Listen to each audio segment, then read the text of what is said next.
Rama Hare Hare.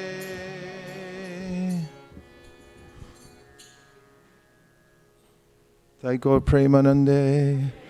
Welcome to ISKCON of Silicon Valley. We'll start tonight with the Guru Vaisesika, written by Vishwanath Chakravarti Thakur, if you'd be so kind.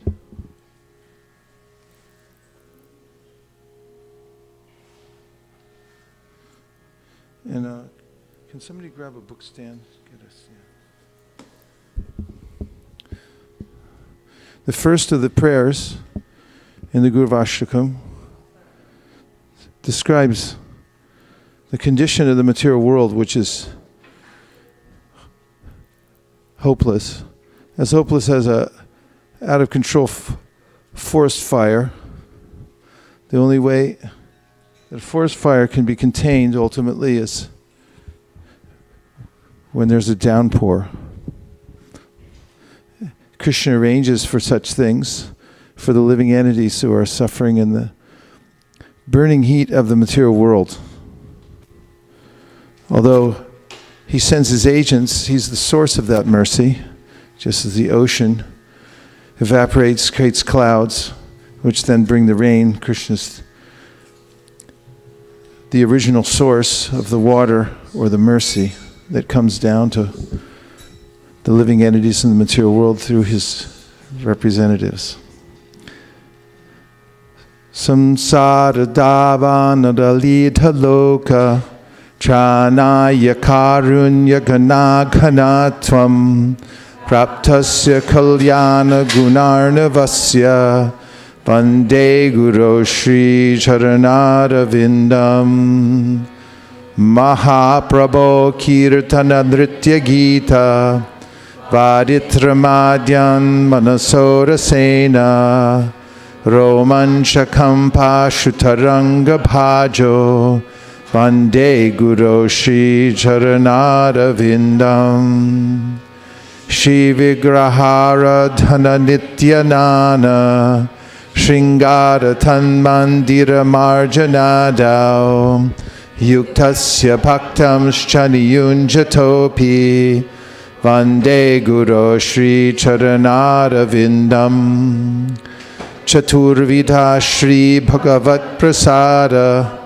Swadanna Triptan Hari Bhakta Sankhan Kritvaiva Triptim Pachatak Sadaiva Vande Guru Shri Charanarvindam Shri Radhika Madhavayora Para Madhurya Lila Gunarupa Namnam Pratikshana Swadana Lolupasya Vande Guru Shri Charanarvindam Nikunjayuno Ratikeli Siddhai Ya Libir Yuktira Pekshaniya Tatrati Daksyat Atiballabhasya Vande Guru Shri Charanarvindam Sakshad Daritvenastamasta Shastre Uktastata Bhavyata Eva Sadvi Kintu Praborya Priya Eva Tasya Vande Guru Shri Charanarvindam Yasya Prasadad Bhagavat Prasado Yasya Prasada Nakati Kutopi Dhyayam Stuvam Stasya Yashastri Sandhyam Vande Guru Shri Charanarvindam Srimad Guru Rashtakame Tadushchar Brahme Mahurte Patati Priyatnat Yastena Vrindavana Nata Sakshad Sevaiva Labhya Jana Shonta Eva. Together, the spiritual master is receiving benediction from the ocean of mercy. Just as a cloud pours water on a forest fire to extinguish it, so the spiritual master delivers the materially afflicted world by extinguishing the blazing fire of material existence. I offer my respectful obeisances unto the lotus feet of such a spiritual master, who is an ocean of auspicious qualities. chanting the holy name, dancing in ecstasy, singing and playing musical instruments. The spiritual master is always gladdened by the Sankirtan movement of Lord Chaitanya Mahaprabhu. Because he is relishing the mellows of pure devotion within his mind, sometimes his bodily hairs stand on end. He feels quivering in his body, and tears flow from his eyes like waves. I offer my respectful obeisances unto the lotus feet of such a spiritual master. The spiritual master is always engaged in the temple worship of Sri Sri Radha and Krishna. He also engages his disciples in such worship. They dress the deities in beautiful clothes and ornaments, clean their temple, and perform other similar worship of the Lord. I offer my respectful obeisances unto the lotus feet of such a spiritual master. The spiritual master is always offering Krishna 4 kinds of delicious food, analyzed as that which is licked, chewed, drunk, and sucked. When the spiritual master sees that the devotees are satisfied by eating Bhagavat Prasadam, he is satisfied. I offer my respectful obeisances unto the lotus feet of such a spiritual master. The spiritual master is always eager to hear and chant about the unlimited conjugal pastimes of Sri Sri Radhika and Madhava, and about their qualities, names, and forms. The spiritual master aspires to relish these at every moment. I offer my respectful obeisances unto the lotus feet of such a spiritual master. The spiritual master is very dear because he is expert in assisting the gopis, who at different times make different tasteful arrangements for the perfection of Radha and Krishna's conjugal loving affairs within the groves of Vrindavan. I offer my most humble obeisances unto the lotus feet of such a spiritual master. The spiritual master is to be honored as much as the Supreme Lord, because he is the most confidential servitor of the Lord. This is acknowledged in all revealed scriptures and followed by all authorities. Therefore, I offer my respectful obeisances unto the lotus feet of such a spiritual master, who is a bona fide representative of Sri Hari Krishna. By the mercy of the spiritual master, one receives the benediction of Krishna. Without the grace of the spiritual master, one cannot make any advancement. Therefore, I should always remember and praise the spiritual master. At least 3 times a day, I should offer my respectful obeisances unto the lotus feet of my spiritual master. One who, with great care and attention, loudly recites this beautiful prayer to the spiritual master during the Brahma Muhurta obtains direct service to Krishna, the Lord of Vrindavan, at the time of his death. Shri Shri Shikshashtakam.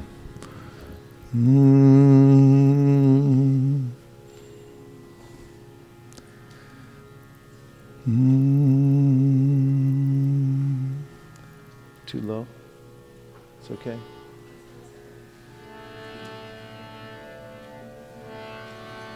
Cheto darpadamarjanam bhavamahadavagnir nirvapanam Shaya kairava chandrika vitarnam vidyavadhu jivanam Anandam buddhivardhanam pratipadam purnam vritasvadanam Sarvatma snapanam param vijayate Shri Krishna Sankirtanam Nam Namakari Bahuda Nija Sarva Shaktis Tatrarpita Niyamahitas Mananena Kala Itadrishi Tava Kripa Bhagavan Mamapi Durdaivami Drishami Hajani Nanuragaha Dranadapi Sunichena Darorapi Sahishnuna Amanina Manadina Kirtaniya Sadahari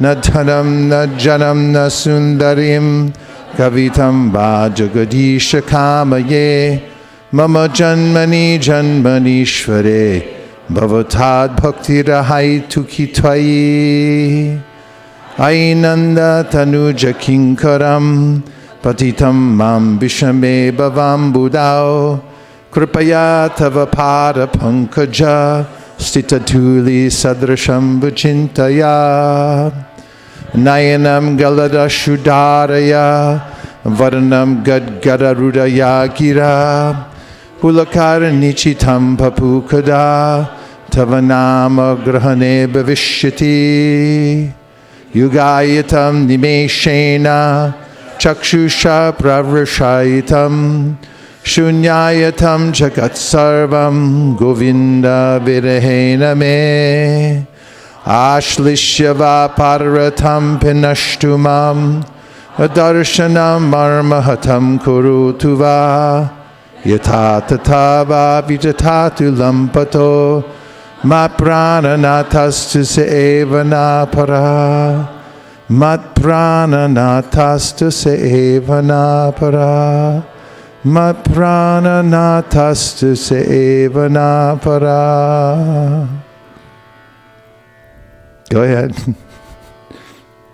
It's okay. Translation, please. Glory to the Sri Krishna Sankirtan, which cleanses the heart of all the dust accumulated for years together, and thus extinguishes the fire of conditioned life, of repeated birth and death. This Sankirtan movement is the prime benediction for humanity at large, because it spreads the rays of the benediction moon. It is a life of all transcendental knowledge. It increases the ocean of transcendental bliss, and it enables us to fully taste the nectar for which we are always anxious. O my Lord, your holy name alone can render all benediction to living beings. And thus you have hundreds and millions of transcendental names, such as Krishna and Govinda, in which you have invested all your transcendental energies. There are no hard and fast rules for chanting these names. O my Lord, out of kindness, you enable us to easily approach you by your holy names. But I am so unfortunate that I have no attraction for them. One should chant the holy name of the Lord in a humble state of mind, thinking oneself lower than the straw in the street.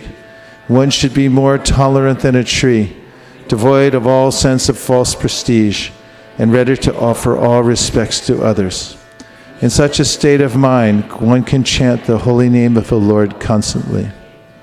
O Almighty Lord, I have no desire to accumulate wealth, nor do I desire beautiful women, nor do I want any number of followers.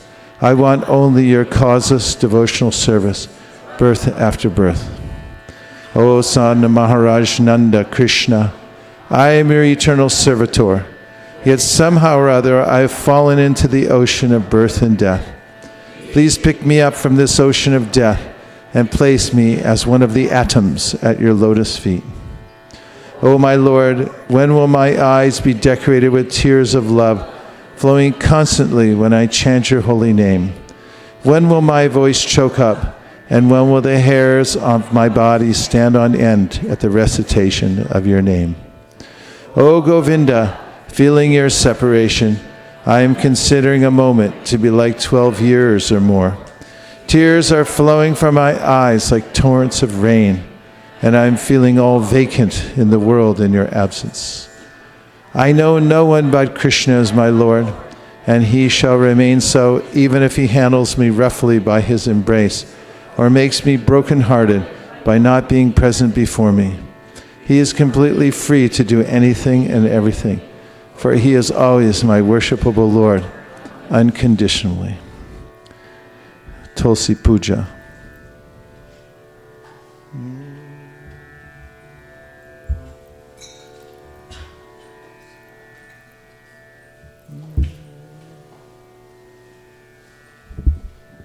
Translation.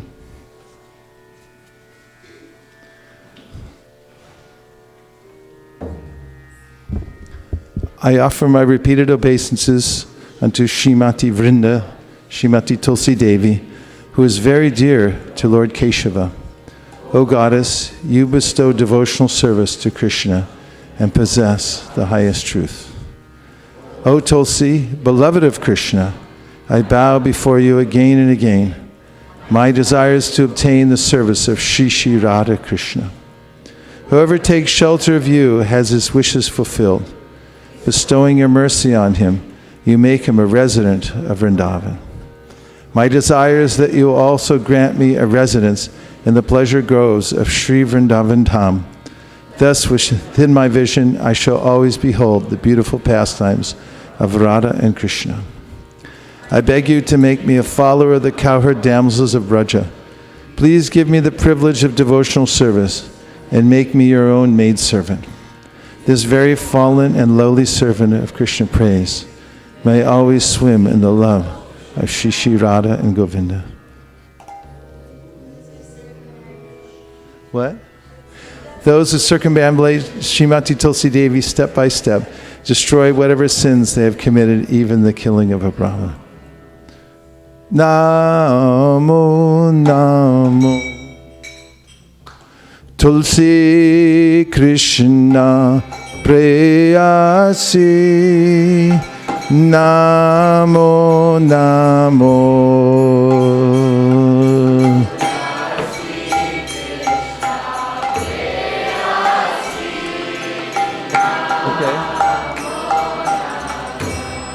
Radha Krishna Seva Pabue Abhilashi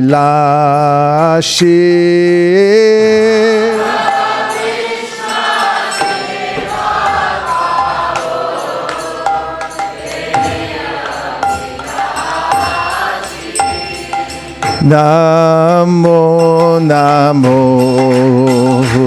Tulasi Krishna Preyasi Namo Namo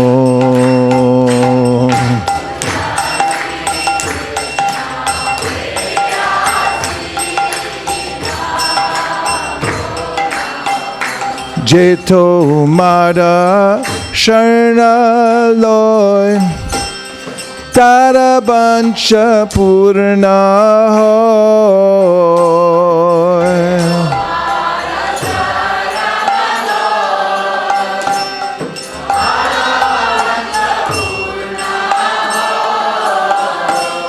Kripa Kori Koro Tare Vrindavana Bashi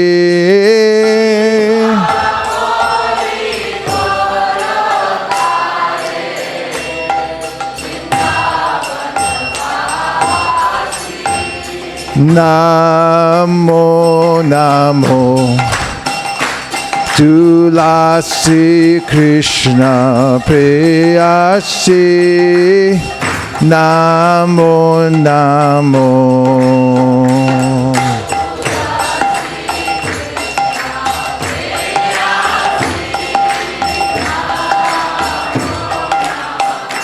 Morae Abhilash Bilash Kunje Diova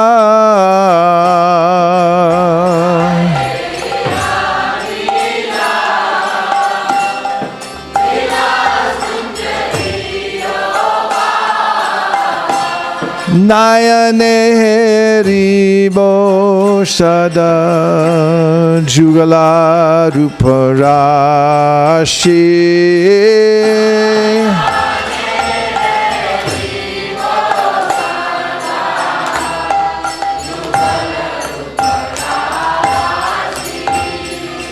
Namo Namo Tulasi Krishna Preyasi Namo Namo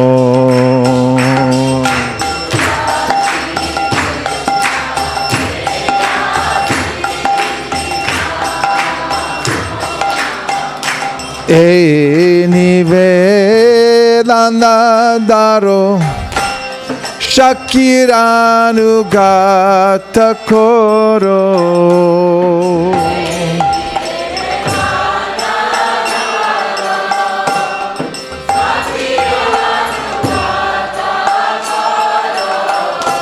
Shevadikara Die Guru Nija Dashi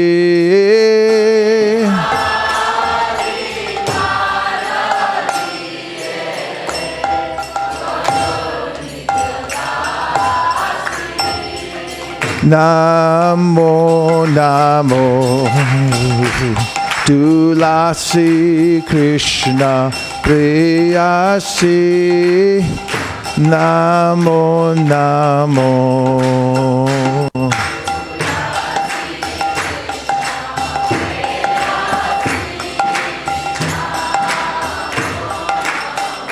Dina Krishna Dasa Koi He Jano Mora Hoy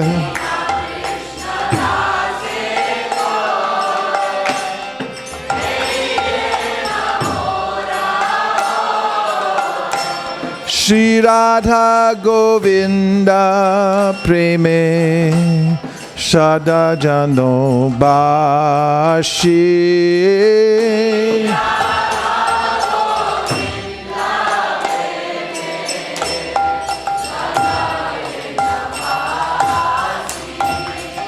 Namo Namo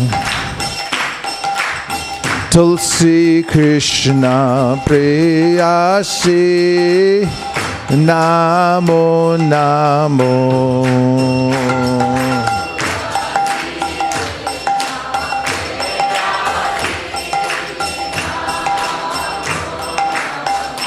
Yani Kani Chapapani Brahma Hatyadi Kani Cha Tani Tani Pranashanti Pradakshina Pade Pade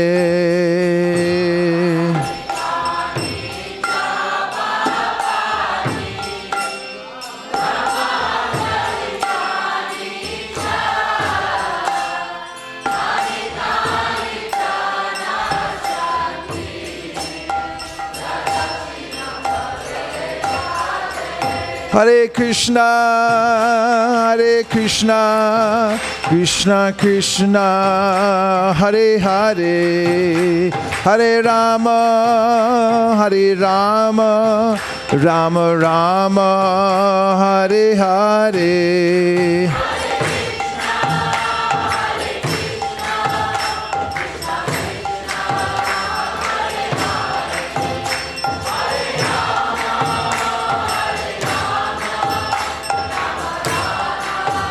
Jaya Tulsi Maharani Jaya Vrinda Devi Tulsi Maharani Jaya Vrinda Devi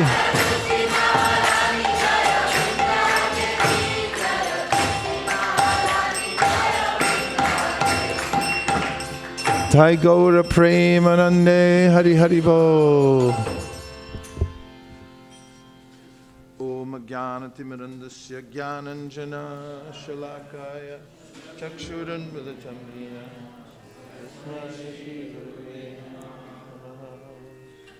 Shri Chaitanya Manobishtam Stapitam Yena Bhutale Swayam Rupa Kadahmayam Tadati Swapadantikam Vandeham Sri Guru Yuta Padakamalam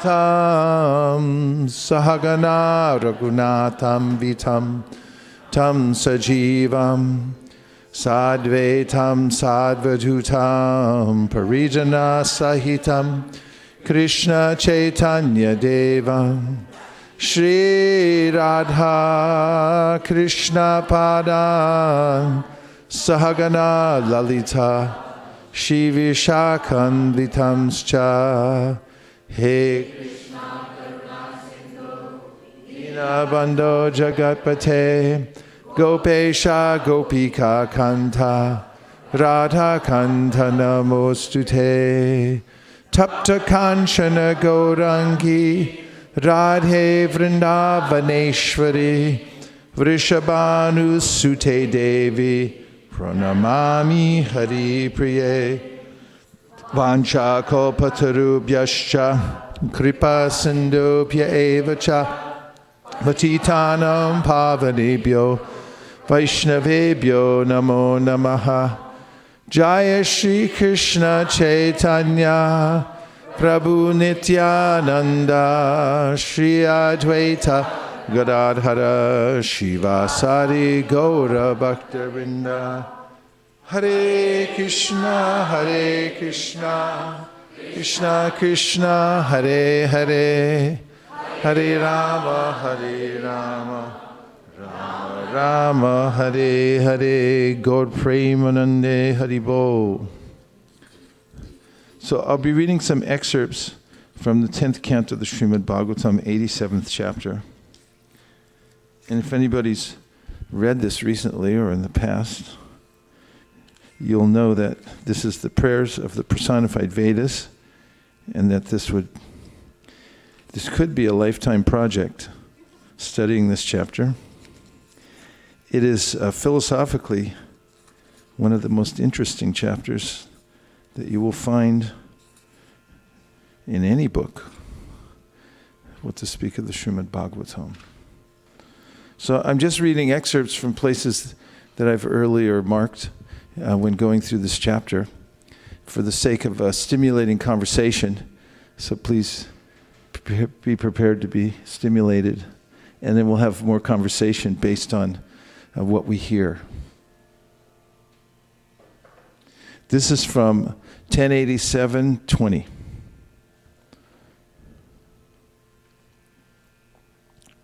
Personified Vedas are speaking.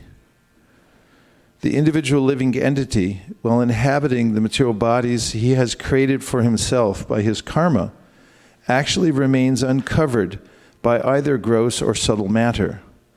This is so because, as the Vedas described, he is part and parcel of you, the possessor of all potencies.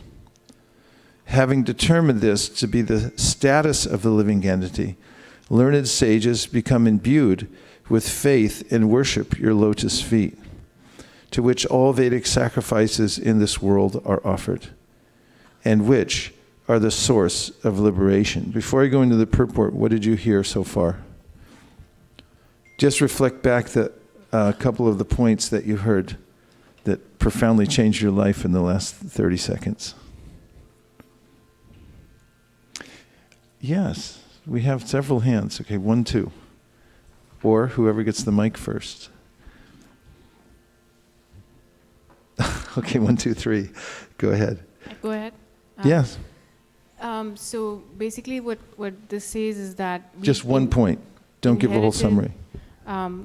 So we've inherited the state that we have today, which is Yes. a material body and our state of mind. And that's my understanding. Okay, tell me what you mean by that. We've inherited?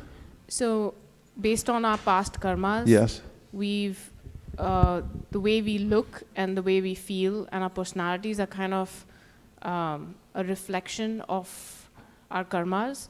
And so what is today is really an outcome of our karmas. Yes, thank you very much. This is a very important and distinct point here. And the material bodies he has created for himself. He here is using a pronoun to refer to the living entity. He has created for himself by his karma. Right. So one could be aware of this, that whatever situation I'm in now, I've created for myself. Yes, please, Rupa Mamaja.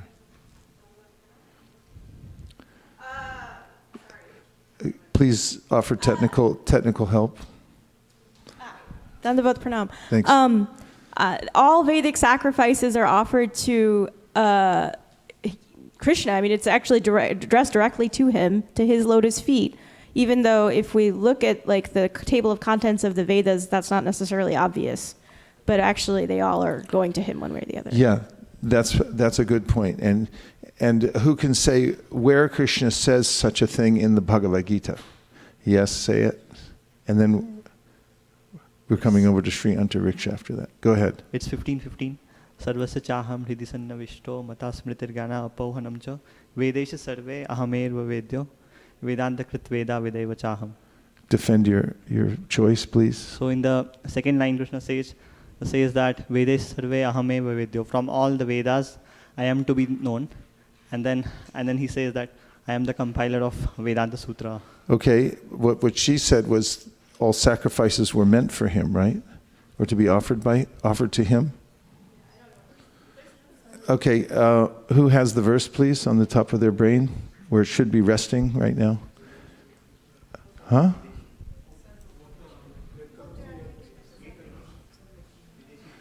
What's wrong with the last verse in the fifth chapter?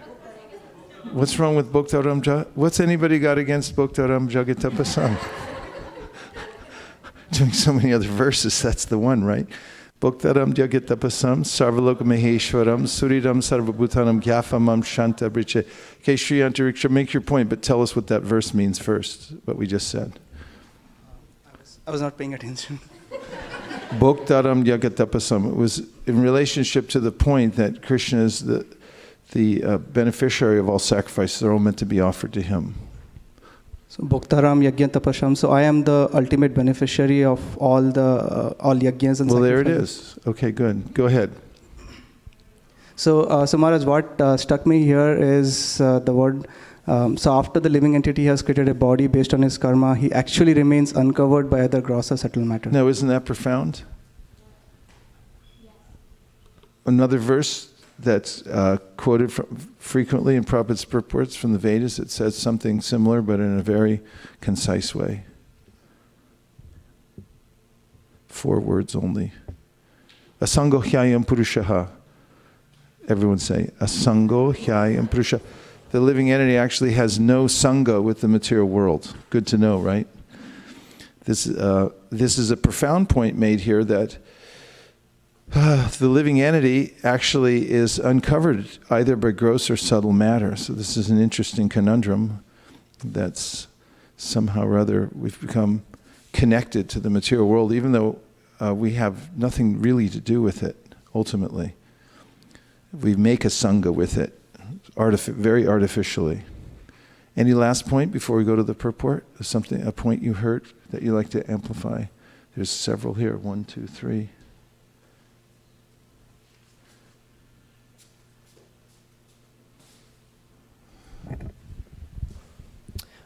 This point about that we remain uncovered by either gross or subtle matter doesn't make sense because we actually feel covered. It doesn't make sense because you feel covered. How about if you rephrase it and said, when you feel covered, it doesn't make sense? Because that modification might help a little bit. When I feel covered, it doesn't make sense to me that I have nothing to do with the material nature. Is that okay? You don't mind me editing that? What I was saying was we are covered and we always misidentify ourselves with gross and so this is an interesting point we're going to explore, obviously, but it has a little shock value to it. So there's a few more hands going up. We'll take 2 more and then we're going to go into the purport and you can dive even deeper.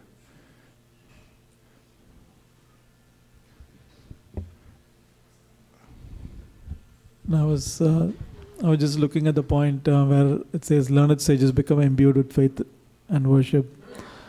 So which just so they understand that the living entities are caught up in this bondage of karma, and to get liberation out of this, they seek to worship the lotus feet of the Lord. Could you look up imbued? Are you all feeling imbued? Learned sages become imbued with faith and worship your lotus feet, to which all Vedic sacrifices in this world are offered, and which are the source of liberation.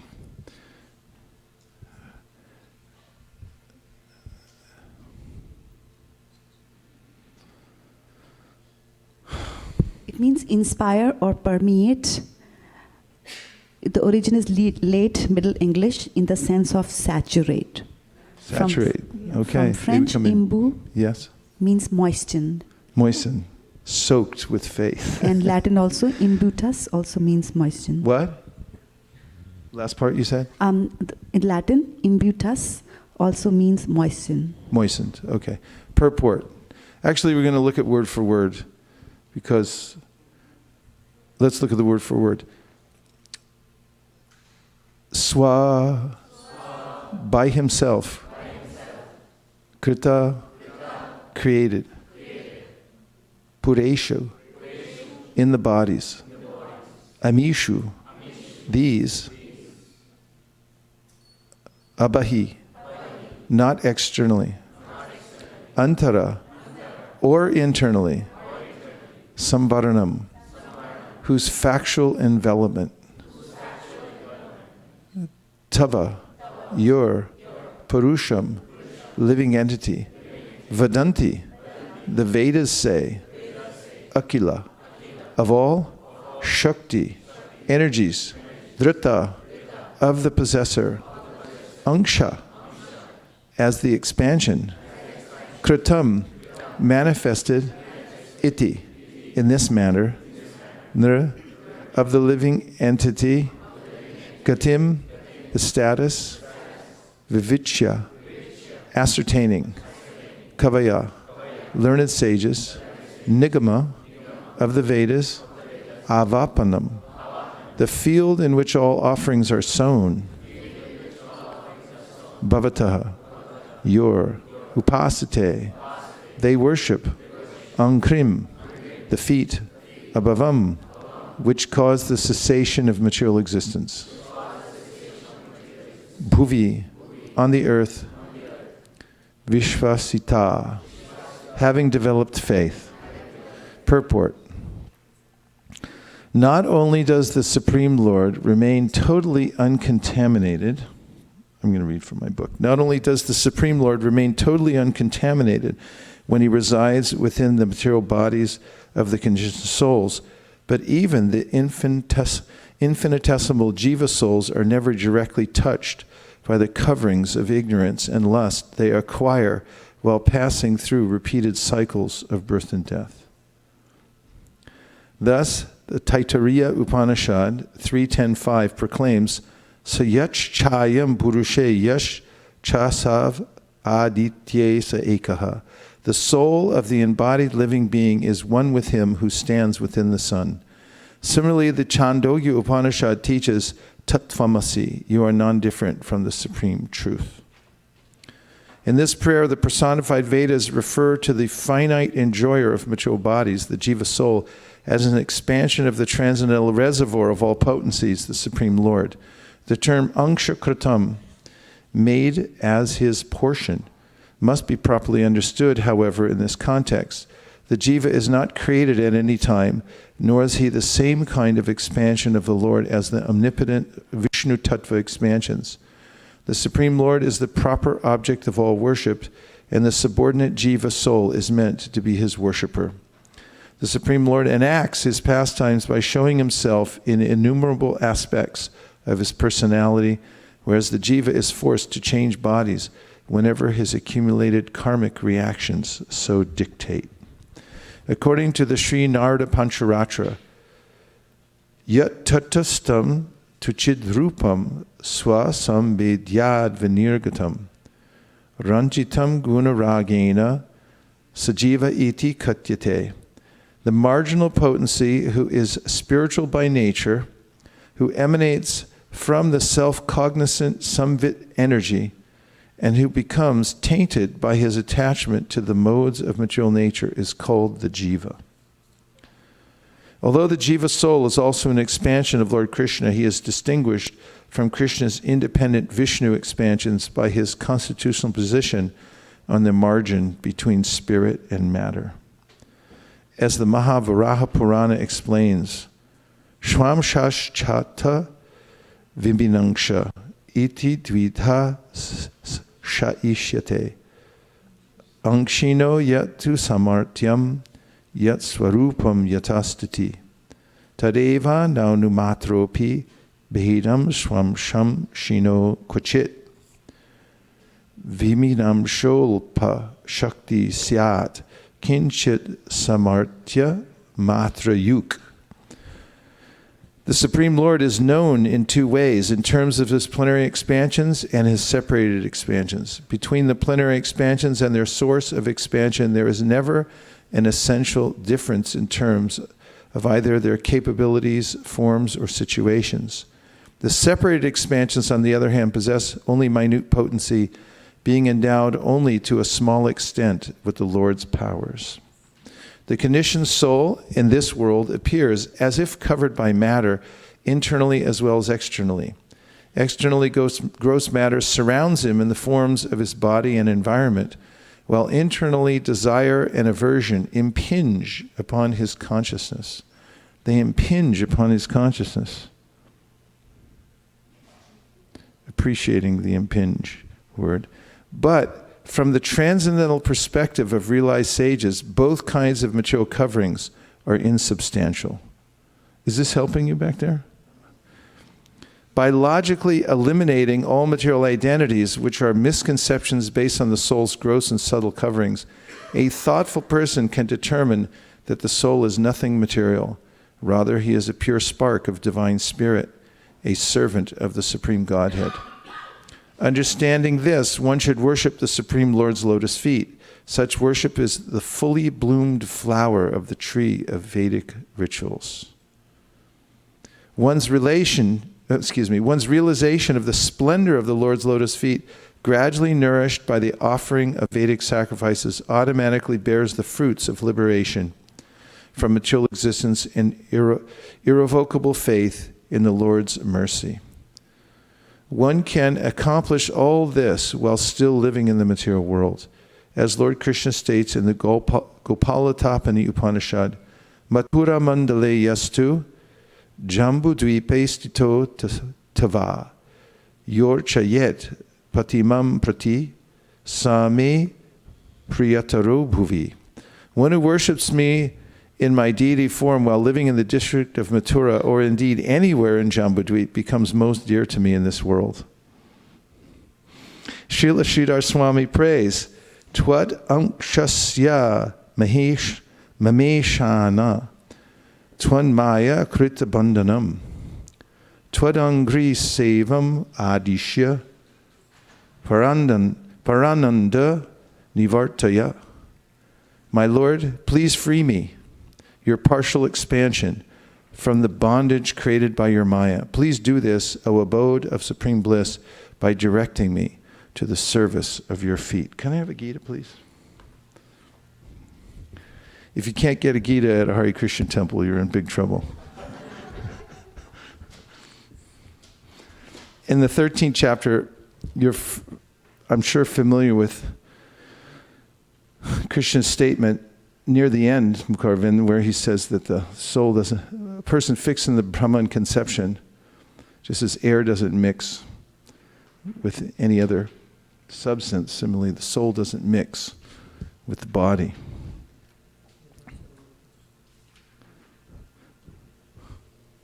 Herein, Krishna says,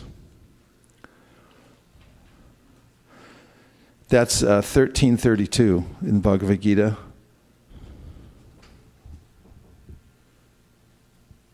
And we'll look at the Sanskrit first, if you don't mind. Anaditvan nirgunatvat paramatmayam avyaya sharirastopi kaunteya nakaroti nalipyate anaditvat. Due to eternity, nirgunatvat, due to being transcendental. Parama. You know, this is really good news, actually, discovering who you actually are. I mean, the very phraseology, due to being transcendental, you know it's going somewhere good, don't you?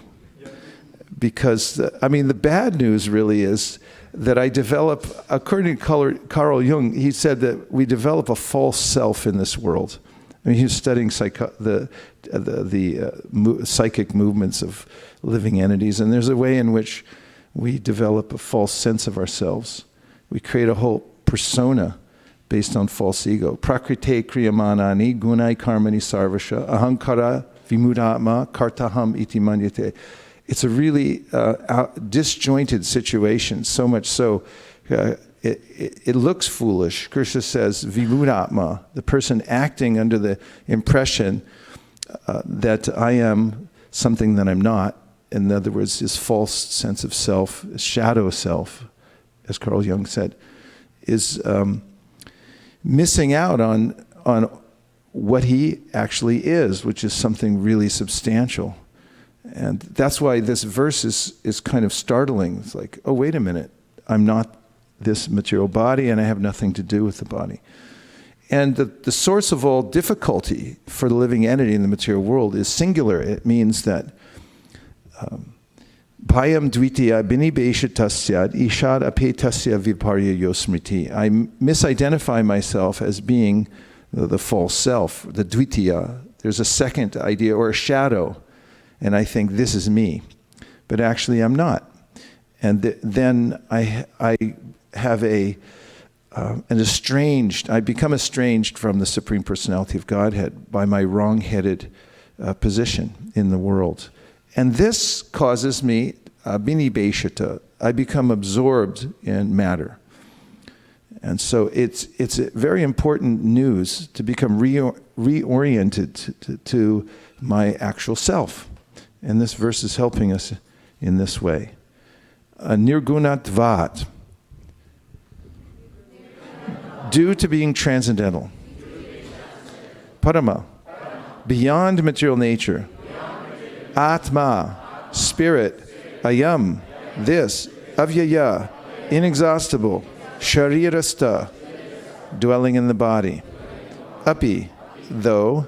Kaunteya, O Sanukunti, nakaroti, never does anything. Nalipyate, nor is he entangled. Translation, those with the vision of eternity can see that the imperishable soul is transcendental, eternal, and beyond the modes of nature. Despite contact with the material body, O Arjuna, the soul neither does anything nor is entangled, despite the fact. Purport, a living entity appears to be born because of the birth of the material body, but actually the living entity is eternal. He is not born, and in spite of his being situated in a material body, he is transcendental and eternal. Thus he cannot be destroyed. By nature he is full of bliss. He does not engage himself in any material activities. Therefore the activities performed due to his contact with material bodies do not entangle him. Yes?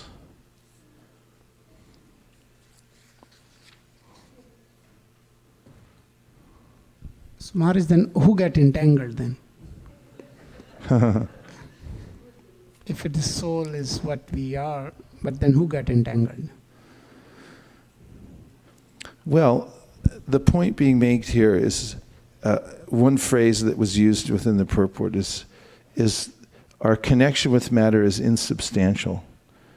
And so really, although I'm misidentifying with myself with something that I'm not, nasato vidite bhavo and the bhavo vidite sata ubayor api drishtontos tvanayos tattvadarshibhi. Existentially, there's this difference between the material energy, which is said to be nasato vidite bhavo and the bhavo vidite sata. There's a way in which it's so insubstantial, so ephemeral, wispy, that practically compared to who we are, our connection to it is being described here as non-entangling. Although it's true, we're entangled, it's described in other places, because of our misidentification with matter. Dhyato vishayam pumsam sangas teshu pajayate. Sangat sanjayate kama, kamat krodhat vijayate. So how does it happen? I am a conscious living being, and I look out into the things of the world, the material world, and because of my attachment to them, or because of contemplating them and thinking about enjoying them or controlling them more, like, because this is really the primary condition that connects me to the material world, is my idea of controlling the material world. Then I develop a sangha with them. Although actually this verse is saying you really don't have a sangha with it. for instance, I look at a particular tract of land and I say, that's my land. And however, is it really? To what degree is America my land? I mean, they taught me that as a kid. This land is your land, this land is my land, from the something highway. They're teaching still. But land is land, and it's the same land. I mean, I remember the first time my parents took me to the border, and I forget where it was. There was a thing called Four Corners somewhere, 4 states. Where is it, New Mexico? Yeah, you can actually get out of your car, and there's like 4 states intersect there. Like, these are 4 different states, and I go, that's stupid, it's the same. It's the same earth. You just put up a little monument there and said, this is different. So there's this designation is called upadi. It's described by Jiva Goswami, the Tattva Sandarbha. If you take a pure crystal and then you put a red rose next to it, then the crystal itself appears to be red. But it's not actually red. It just temporarily appears that way. So the living entity in contact with the material nature, due to looking out into matter and considering that I can control this, then he develops a sangha with it. And that becomes a temporary problem for the living entity. It requires a lot of explication because in various places it's described how we are entangled, but here it's saying we're really not. So it's sort of also in other places described as a dreamlike situation. When Maitreya is speaking to Vidura, he describes it like this. He says, when you're dreaming, sometimes, well, I don't know if you do, but you might see that somebody's apprehended you and they're cutting off your head. And you're watching in horror as somebody cuts your head off. But he points out, does Maitreya, you can't actually observe your head being cut off. Of course, I guess you could look in a mirror or something, but the point was you're objectively watching somebody cut off your head. But if your head's being cut off, then your optical nerve is probably severed as well. And there's a kind of false sense that this is happening to me. But when you wake up, you realize that I was falsely identifying with this idea that I was being tortured. So the same way, our connection with matter is so insubstantial that it's described to be not real, although we feel it is, because we do suffer because of misidentification as much as a person in the dream is suffering until he wakes up. Is that helpful? Okay. Yes.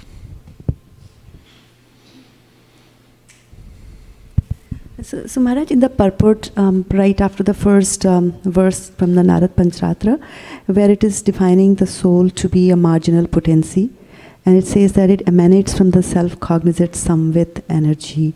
So can you elaborate a little bit more on that? Because I'm coming from the jiva is a part and parcel of Krishna, so I was expecting Satchidanand, all the 3 to be there, and here it says it is coming from samvit. So like that.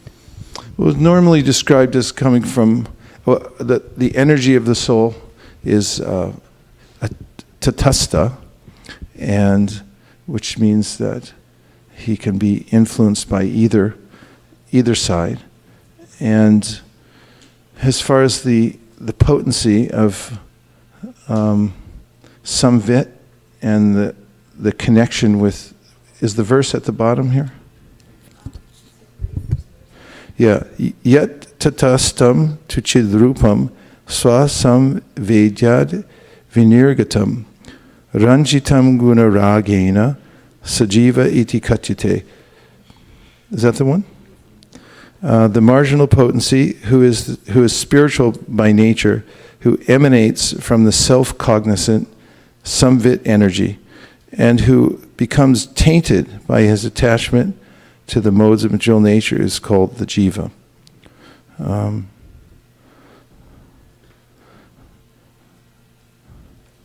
There's Sandini, Sambit, and Hladini, potencies here. It's described as samvit, but which means really cognizance. Because the living entity is a unit of cognizance. Did you have another point? Yeah, I was just going to say that this verse, or rather the other one, the one from Srimad Bhagavatam, but also Yes. this purport together, it's kind of like the Vedas are themselves saying the same thing that Mahaprabhu says to Sanatana Goswami in the beginning of Sanatana Siksha. Since yesterday was Sanatana Goswami's disappearance day, and he said he uses the word tatashta shakti. He says Jivar Sharupoy Krishna Nityadash Krishnera tatashta shakti Veda Ved Prakash. And then it's interesting because the next line is, which is a line I don't usually remember, Shriyamsha Kirana Jaiche Agni Jala Chaya Shvabhavika Krishnera Tina Prakara Shakti Hai, which is like very reminiscent of this same verse, because it's saying that it is the living entity's constitutional position to be an eternal servant of Krishna, because he is the marginal energy of Krishna and a manifestation simultaneously one with and different from the Lord, like a molecular particle of sunshine or fire. Krishna has 3 varieties of energy. So it's like Mahaprabhu condensed all of this to one verse. Yeah. And he quotes other verses in that section in Sanatana Shiksha describing the nature of the living entity as being chitkana, or like a particle of that original fire.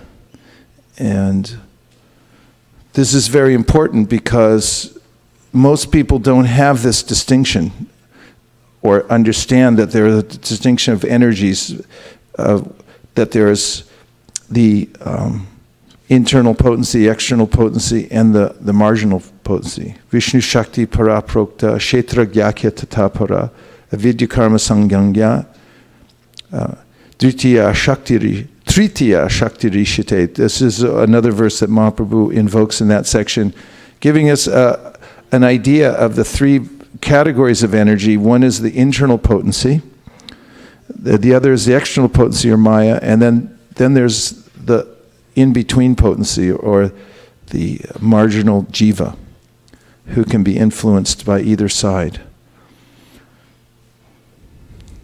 Manjula Kanta. Guru Maharaj, we are right in the middle. We have Krishna's energy, and then we can be attracted towards the spiritual, and we can be attracted towards the material. And I was thinking that Krishna is all-powerful, and material is supposed to be the least powerful. And yet we are more attracted to the material than we are to Krishna.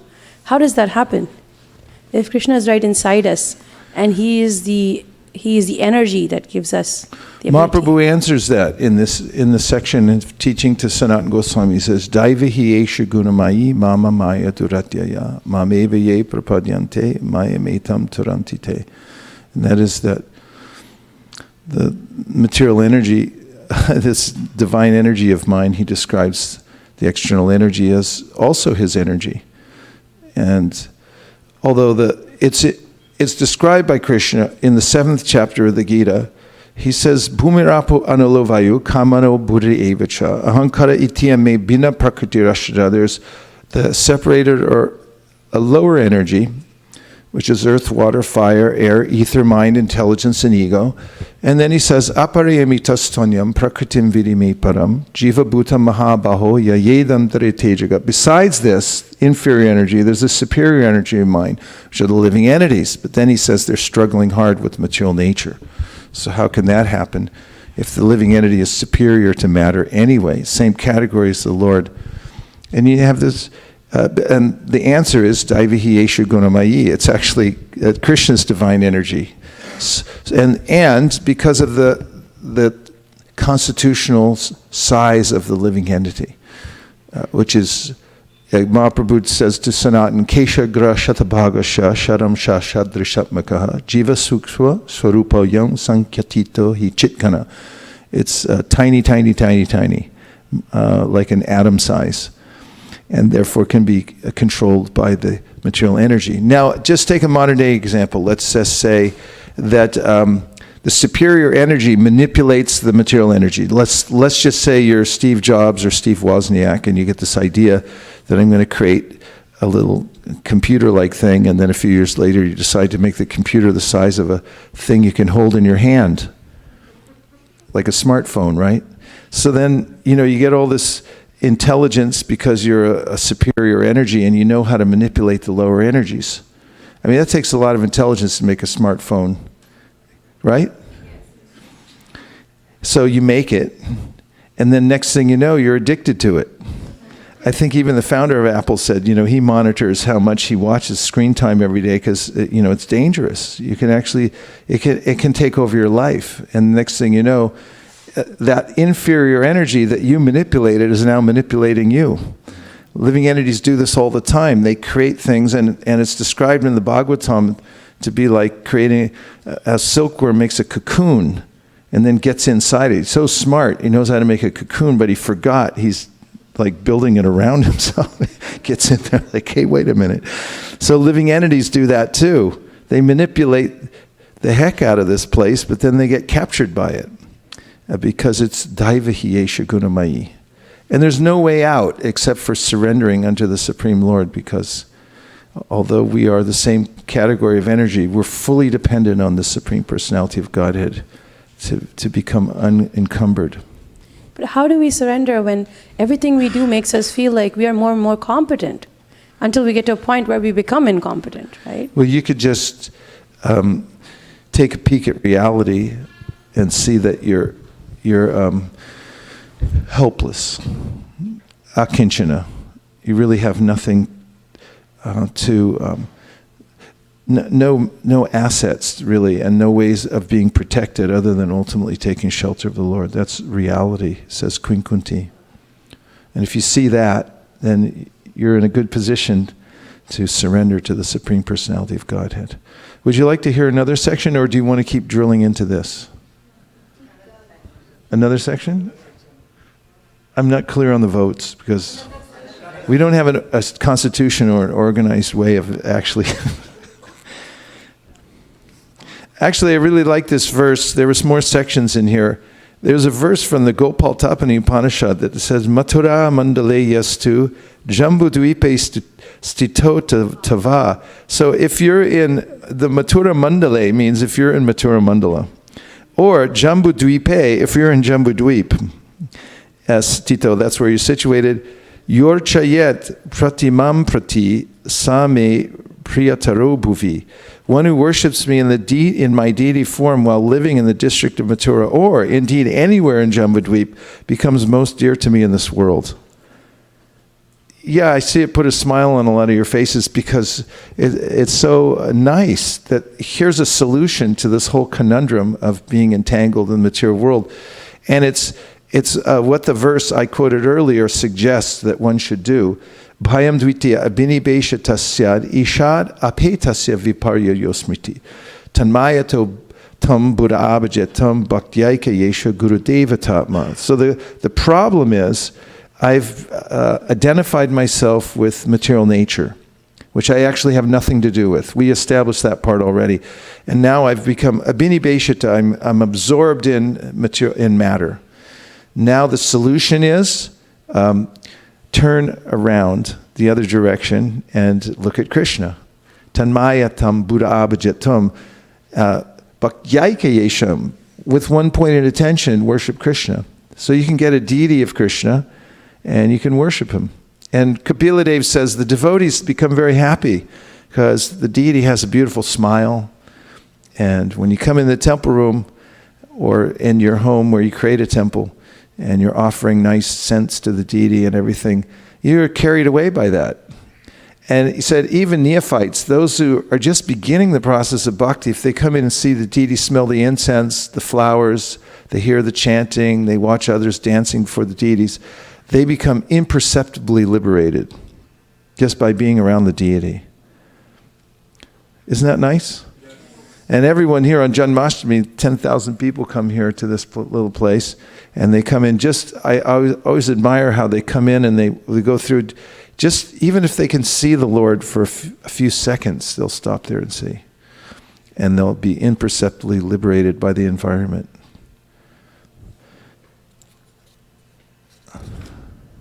Okay, I'm going to read another section. And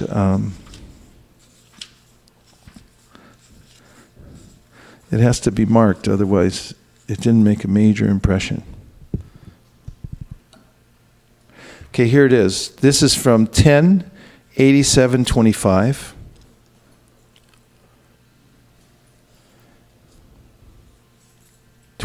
Did I say? Supposed authorities who declare that matter is the origin of existence, that the permanent qualities of the soul can be destroyed, that the self is compounded of separate aspects of spirit and matter, or that material transactions constitute reality. All such authorities base their teaching on mistaken ideas that hide the truth. The dualistic conception that the living entity is produced from the three modes of material nature is simply a product of ignorance. Such a conception has no real basis in you, for you are transcendental to all illusion and always enjoy perfect, total awareness. I'm jumping ahead to the 1, 2, 3, 4, 5, 6, 7th paragraph, if you'll allow. And the paragraph starts with Srila Vyasadeva refutes this idea. There it is. Srila Vyasadeva refutes this idea in the section of the Vedanta Sutra 2.3.31-39 that begins Karta Shastrarta Vatvat. Prabhupada quotes that elsewhere in the Bhagavad Gita. The jiva soul must be a performer of actions because the injunctions of scripture must have some purpose. That's the aphorism. Acharya Baladev Vidyabhushan in his Govinda Bhashya explains the jiva, not the modes of nature, is the doer. Why? Because the injunctions of scripture must have some purpose. Shastrarta Vatvat. For example, such scriptural injunctions as Swarga Kamo Yajeta, one who desires to attain to heaven should perform ritual sacrifice, and Atmanam Eva Lokam Upasita Prihat Aranyaka Upanishad. One should worship with the aim of attaining the spiritual kingdom, are meaningful only if a conscious doer exists. If the modes of nature were the doer, these statements would serve no purpose. After all, scriptural injunctions engage the living entity in performing prescribed actions by convincing him that he can act to bring about certain enjoyable results. Such mentality cannot be aroused in the inert modes of nature. One of my favorite points. The point is that we are agents for change. And with our determination, after hearing in the association of devotees, bona fide Shastra, we can be self-determining in following the process of devotional service and thus become extricated step by step from the material world. And the proof of that, the logic that Srila Vyasadeva gives, is that the Shastra must have some purpose. That means if it's saying all these things, that soul rise, come out of material nature, it must be possible, otherwise who's it talking to? It doesn't make any sense that one would be permanently unqualified or unable to extricate oneself from the material world. So this is an encouraging point, at least it is to me, that if you follow the Shastra and you're determined about it, then the result is sure and certain. So you should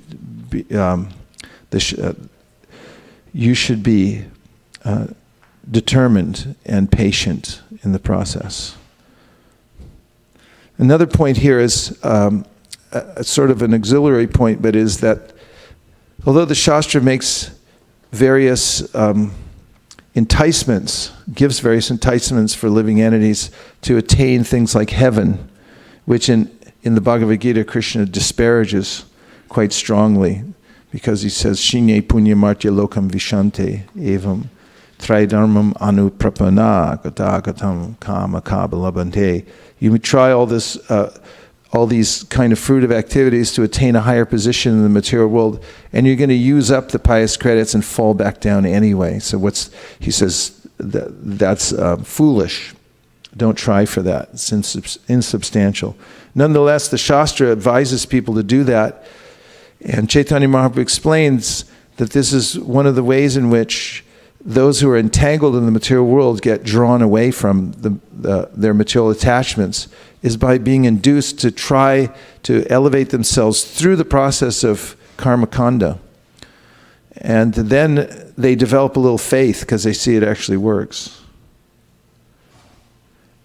I think in the Upanishadamrita, karme bhya parito hari pritya vyaktim yayur jnanina, as Prabhupada mentions in the purport, that the karmis are actually, the actual karmis, they're working according to the injunctions of the karma kanda.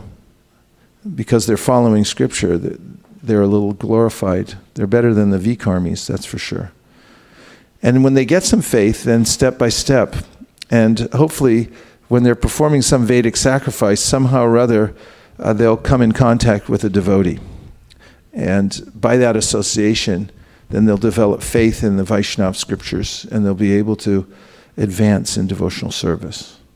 So I've just made a few points.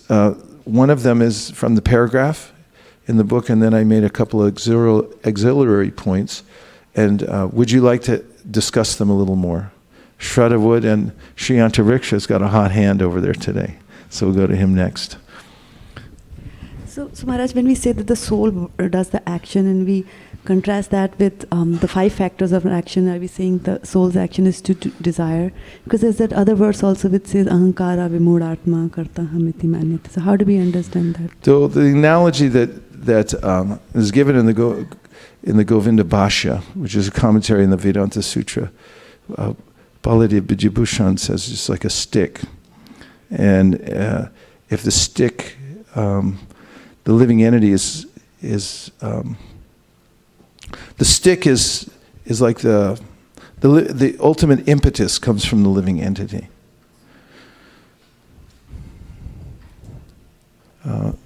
So Maharaj, I had the same question in 327 where Krishna says, Ahankara vimuratma karta hamiti manyate, the living entity is not the doer, whereas here exactly the opposite it was being stated. Yeah, why don't you grab the Vedanta Sutra?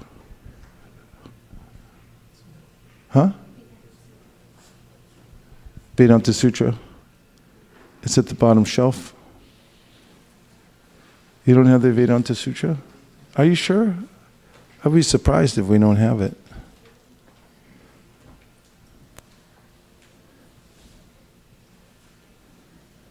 We should have it. At least we used to. There's been a Vedanta Sutra theft here.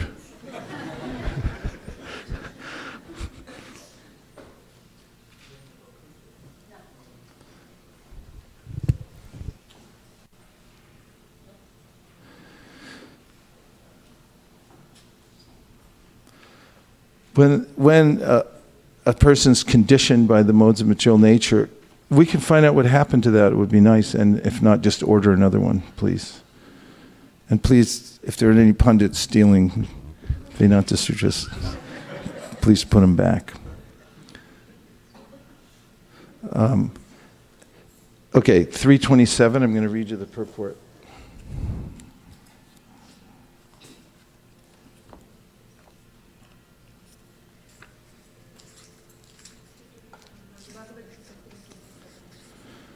The spirit soul, bewildered by the influence of false ego, thinks himself the doer of activities that are in actuality carried out by the 3 modes of material nature. 2 persons, one in Krishna consciousness and the other in material consciousness, working on the same level, may appear to be working on the same platform, but there's a wide gulf of difference in their respective positions. The person in material consciousness is convinced by false ego that he is the doer of everything. He does not know that the mechanism of the body is produced by material nature, which works under the supervision of the Supreme Lord. The materialistic person has no knowledge that ultimately he is under the control of Krishna. The person in false ego takes all credit for doing everything independently, and that is the symptom of his nescience. He does not know that this gross and subtle body is the creation of material nature under the order of the Supreme Personality of Godhead, and as such, his bodily and mental activities should be engaged in the service of Krishna in Krishna consciousness. The ignorant man forgets that the Supreme Personality of Godhead is known as Rishikesh, or the master of the senses of the material body. For due to his long misuse of the senses in sense gratification, he is factually bewildered by the false ego, which makes him forget his relationship with Krishna. So there's a degree to which the living entity is the agent, but he has to be supported by Krishna. And it's like a father and a son. So let's say that the little child is walking around the house and he sees like a barbell. You know what a barbell is? It's like, those round weights on the end, pick them up. Somebody was complaining and said, all you ever do is lift weights all day long. And the guy said, no, actually I put them down sometimes too. So these barbells, people pick them up so they can get stronger. So the father sees the son come over and try to pick up the barbell. It's not possible for him. But the father standing behind him picks up the barbell. And the son is moving his hands. It's his will to pick it up, but he doesn't have the wherewithal to do that. So the father's picking it up and the son is lifting the barbell. So there is the factor of the will of the living entity, but the help comes from the Supreme Personality of Godhead. Just as in the first canto, second chapter of the Bhagavatam, Asau gunamayar bhavera bhuta sukshmendriyatmabi sa nirmiteshu nirvishto bhunkte bhuteshu tad gunan. The super soul enters into the bodies of all the living entities, even after the beginning, at the creation, when Mahavishnu manifests all the living entities and places them back into the material nature. The Paramatma comes back into the heart of the living entities and reminds them of what their material desires were, and then facilitates them through the material nature to help them. Rupa Manjari. So is the difference between the part where he says you're not doing anything and the part where we say you are doing something? Because, like you described the process of Shukriti, which literally means doing good things. Is the key there the willingness, like willing, thinking, and feeling? We have that minute ability to do that. That's what we can actually do. It's just the willingness?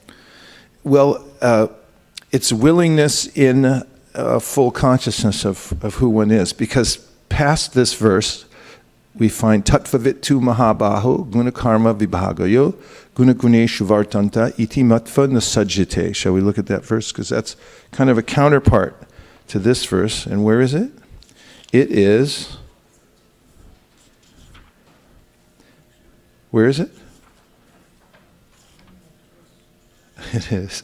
Tattvavittu Mahabaho. Yeah, there it is. It's 28. Lo and behold. So they go together. Here this verse says, one who is in knowledge of the absolute truth, O mighty arm, does not engage himself in the senses and sense gratification, knowing well the differences between work and devotion and work for fruit of results. So when one comes to knowledge, then he's working with full awareness that actually he's not the body, and he begins to work under the direction of the Supreme Lord. Here's the purport. The knower of the absolute truth is convinced of his awkward position in material association. And someone sent me a bumper sticker, a whole bunch of them. I put one on my car because I said something in a class. I said, ignorance is awkward. So then I got a whole stack of bumper stickers that says, ignorance is awkward. So if you want one, you can have it. He knows that he is part and parcel of the Supreme Personality of Godhead, Krishna, and that his position should not be in the material creation. He knows his real identity as part and parcel of the Supreme, who is eternal bliss and knowledge. And he realizes that somehow or other he is entrapped in the material conception of life. In his pure state of existence, he is meant to dovetail his activities in devotional service to the Supreme Personality of Godhead, Krishna.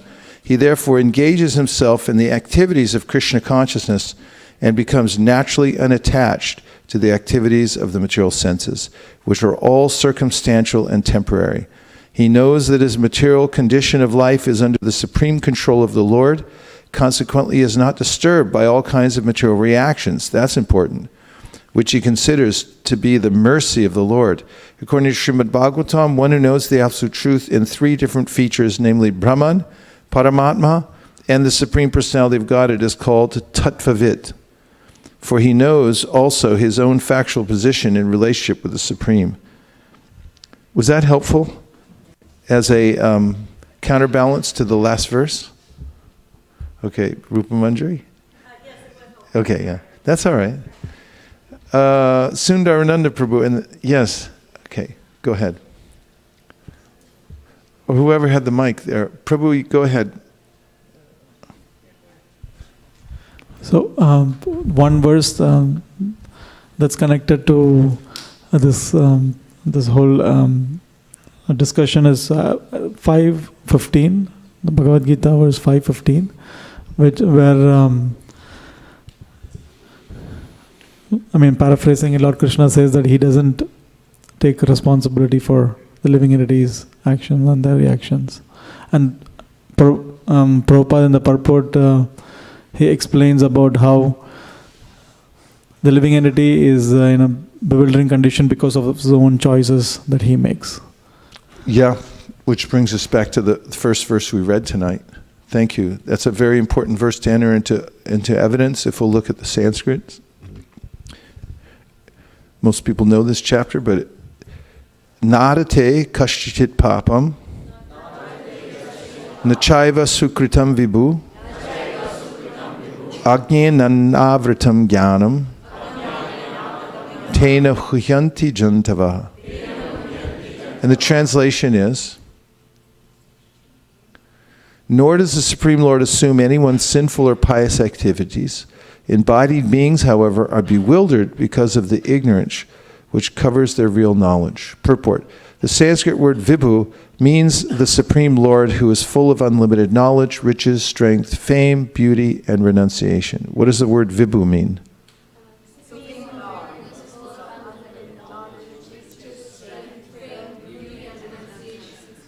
Yes.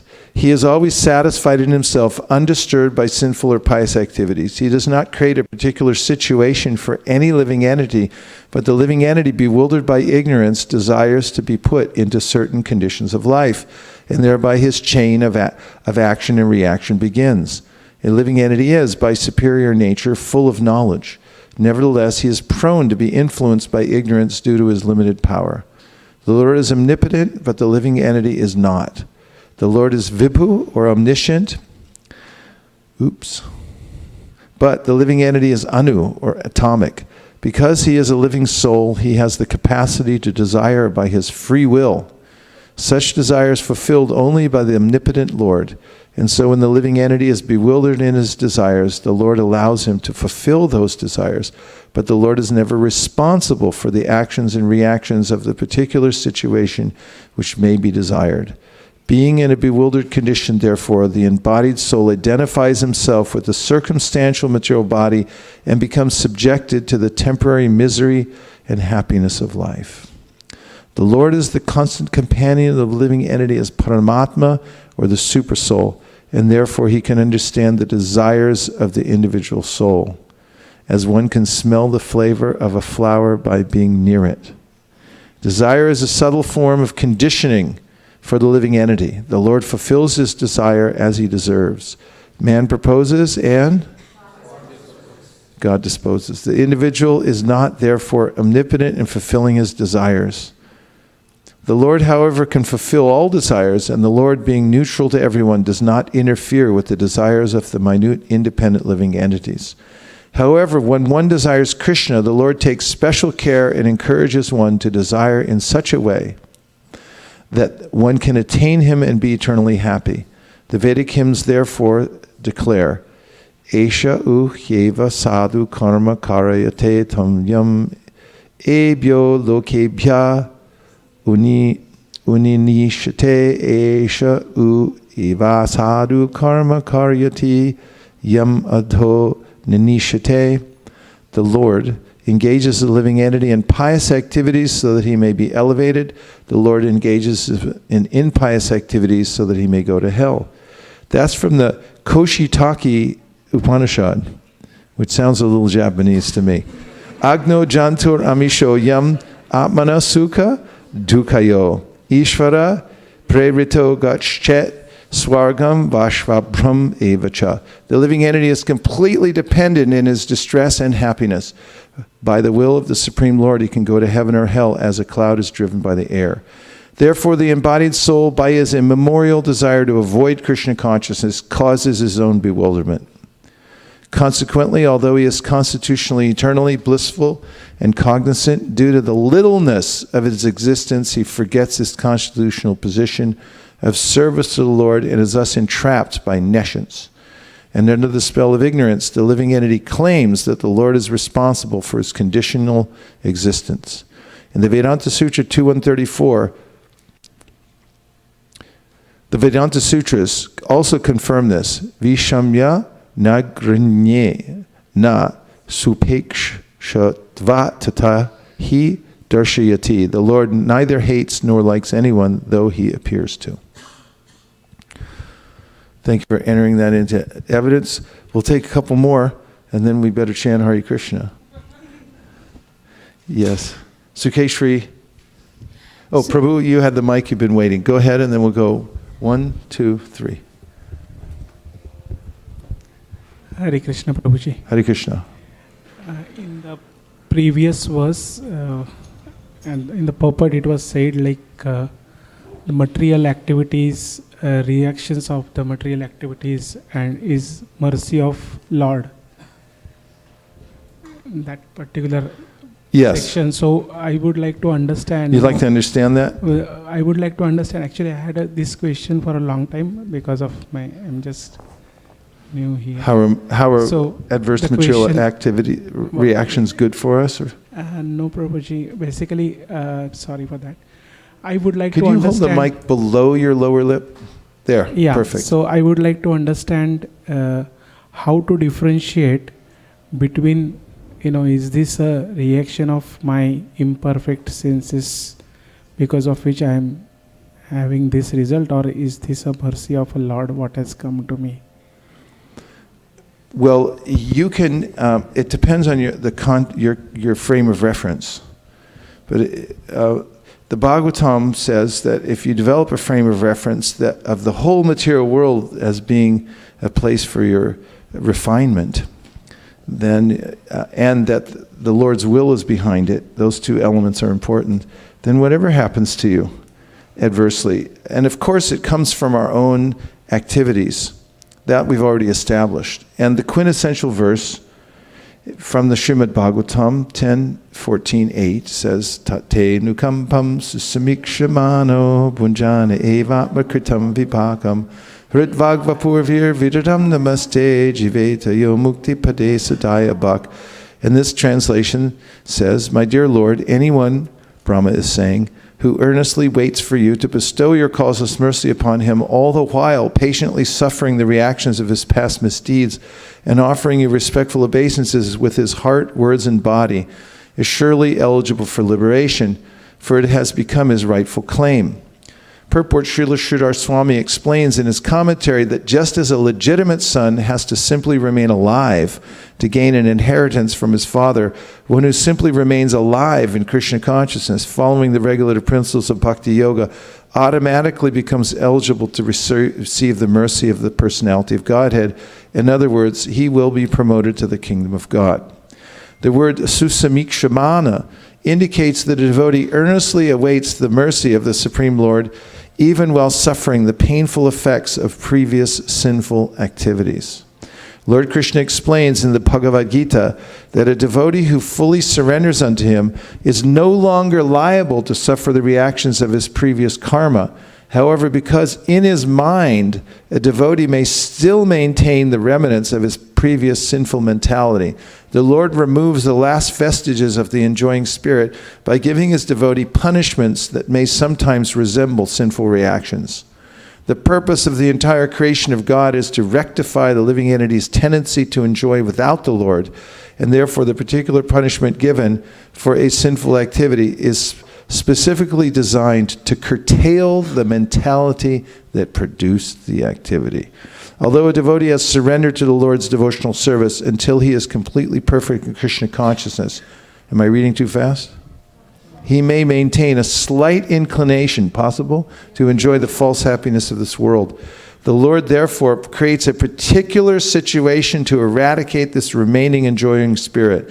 This unhappiness suffered by sincere devotee is not technically a karmic reaction. It is rather the Lord's special mercy for inducing his devotee to completely let go of the material world and return home back to Godhead. Does that help in any way? I'm asking Prabhu. Yeah, Prabhuji, basically, I understood it. At the same time, I was not talking about the past karmas, but the present karmas that we are doing. Well, just the present karmas that you're doing. Yeah, and their reactions.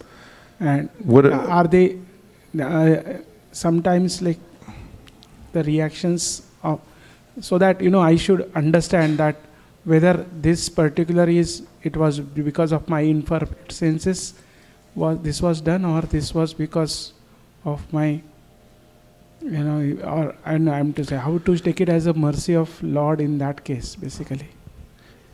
No, see because of the way the logic of this works. Teonukampam susamikshamaну bunjana evatma kritam vipakam. He's saying is Lord Brahma that we should take it whatever reactions are coming to me, I'm causing, whether present, past, or in the future. This is my activity that's doing it. And that's the consideration. We're not saying that it's coming from the Lord, but he arranges the material world in such a way that I can become sensitized. And really, if you consider it, whatever frustration comes from the karmic reactions that we have as oftentimes brings us to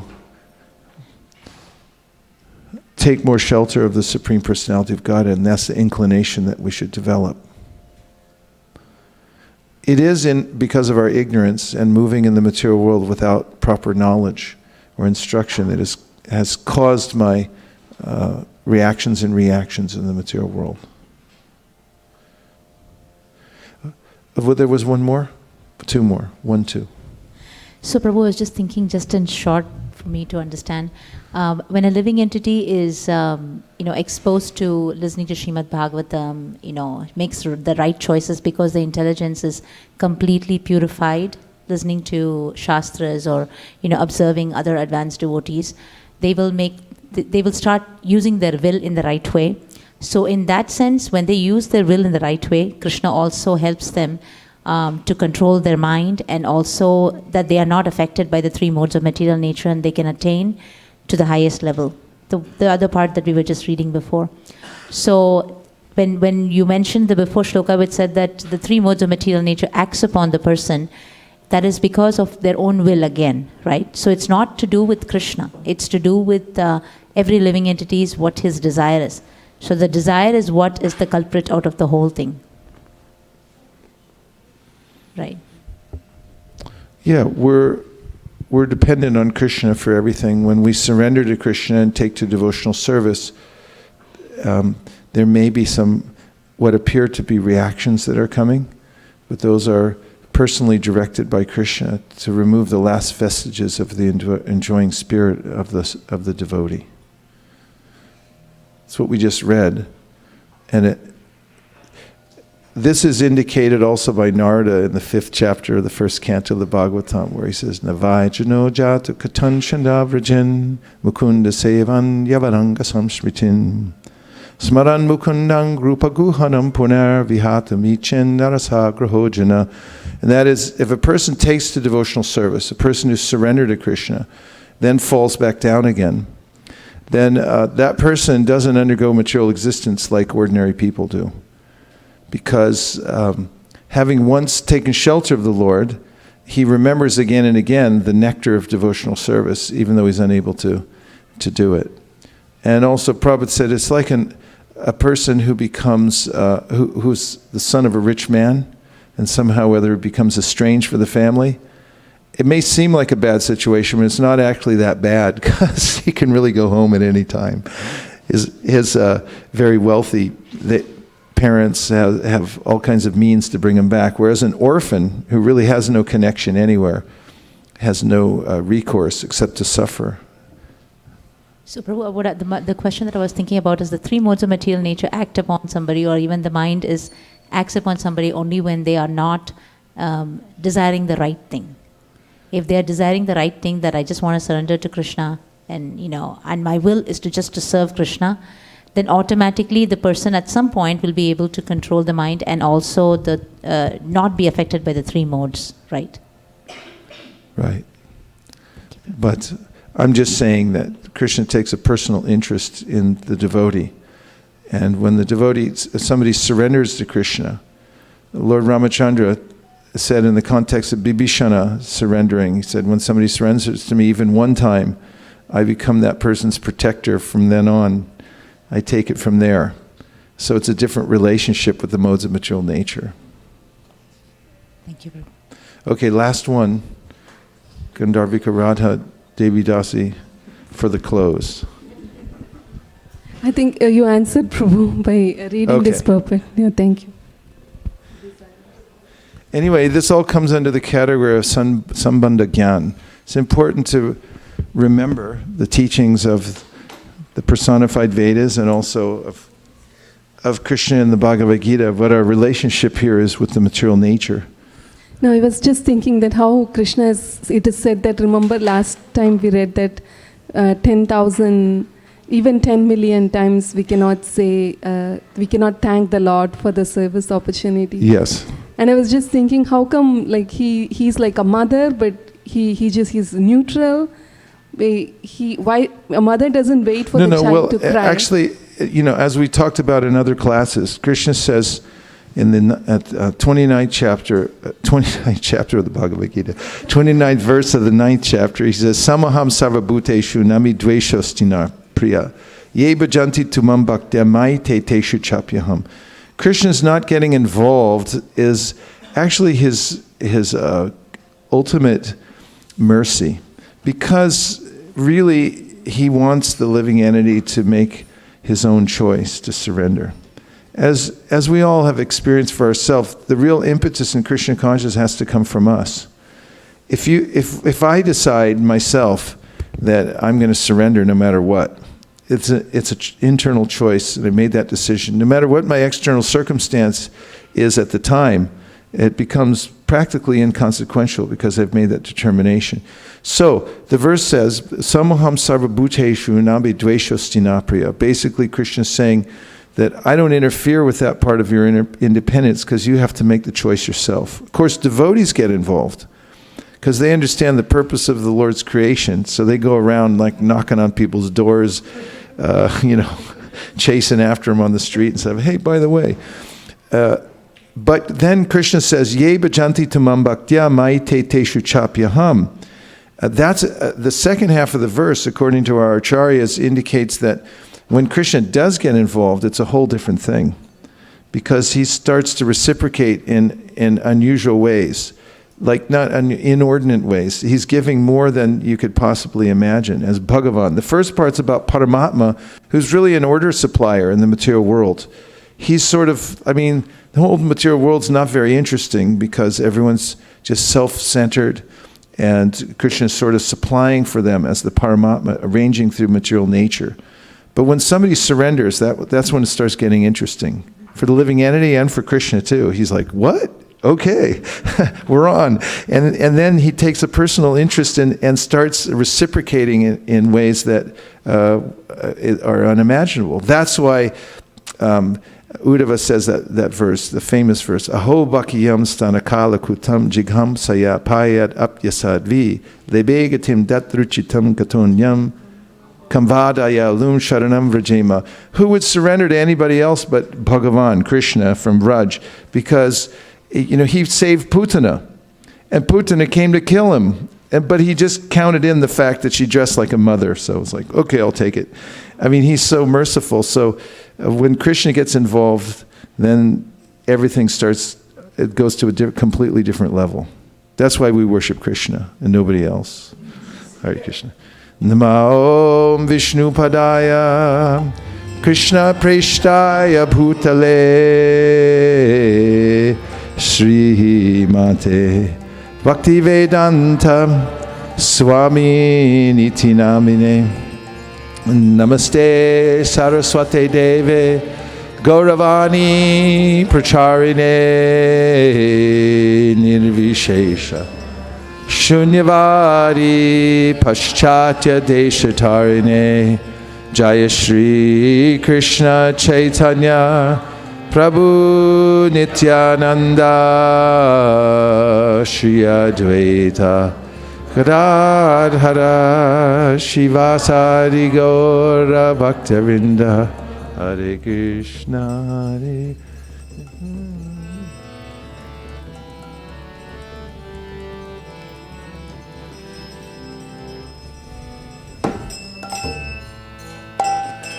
Hare Krishna Krishna Krishna Hare Hare Hare Rama Rama Rama Hare Hare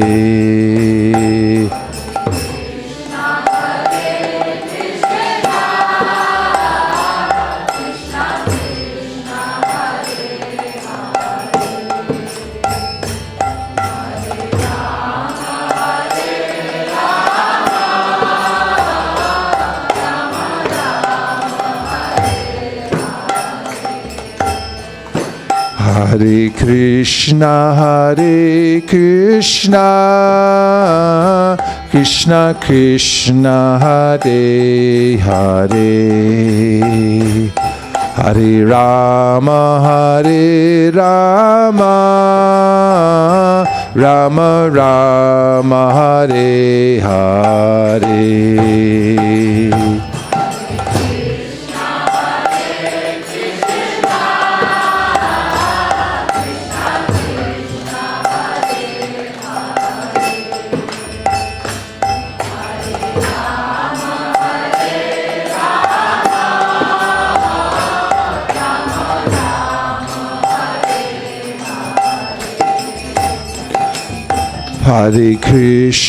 Hare Krishna Krishna Krishna Hare Hare Hare Rama Rama Rama Hare Hare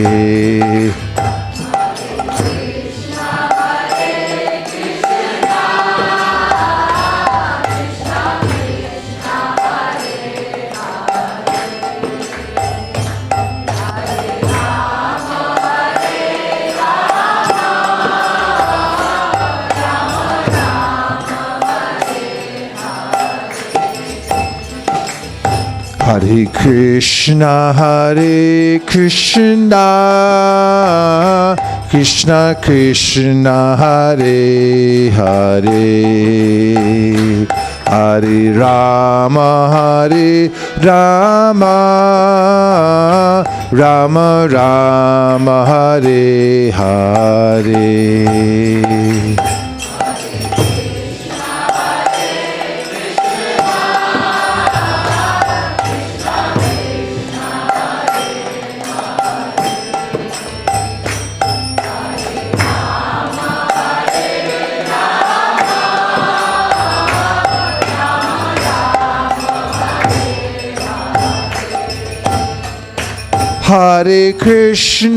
Hare Krishna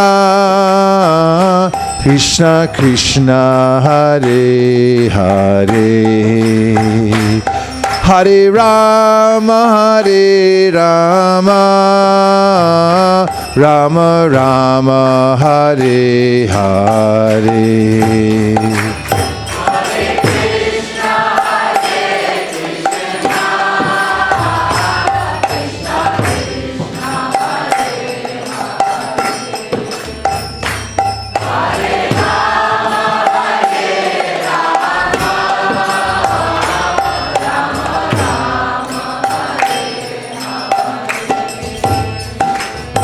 Hare Krishna,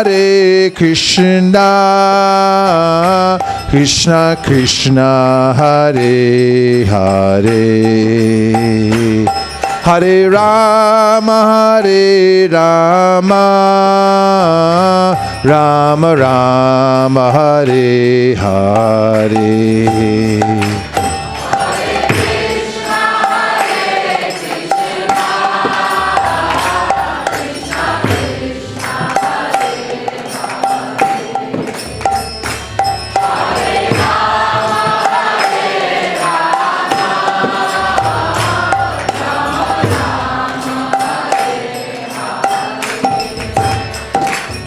Hare Krishna,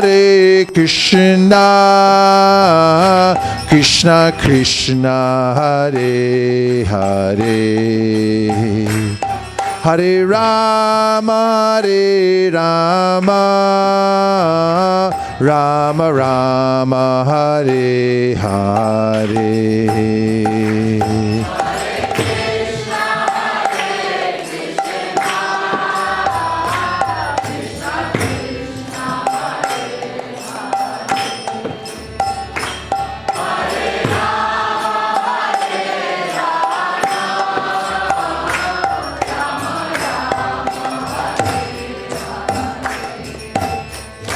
Hare Krishna, Krishna Krishna, Hare Hare, Hare Rama, Rama Rama, Hare Hare.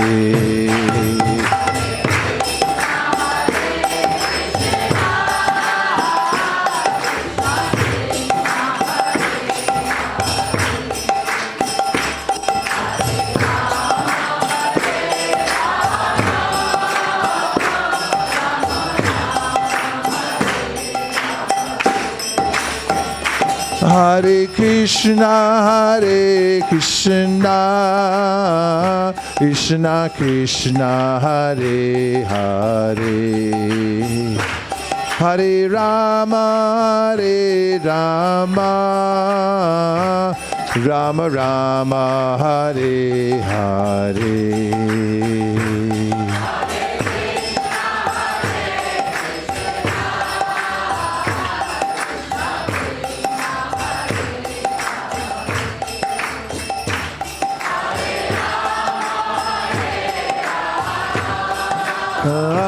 Rama Rama, Hare Hare.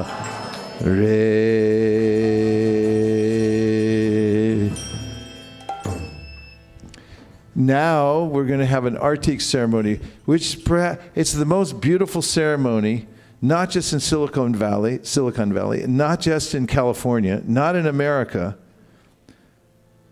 but in the whole world. No, in the whole universe. There's nothing more beautiful than this Artik ceremony, and the song that's written by Bhaktivinoda Thakur brings out our love for the Panchatattva and seeing Mahaprabhu in the holy Dham. So let's go into the aesthetic beauty of this song and the wonderment that it creates in observing the Sri Panchatattva and worshiping Lord Chaitanya Mahaprabhu, which is the prime goal of life, because nobody is better than Lord Chaitanya Mahaprabhu. Hare Krishna. So we'll put away all the asanas, and we'll even roll up this rug, and then we're going to make a whole big dance floor here, and we're going to have an Artik ceremony. Thank you very much for joining us here at ISKCON of Silicon Valley, and please say Hare Krishna to everyone who joined us online. Okay, same thing, but twice as loud. Thank you very much.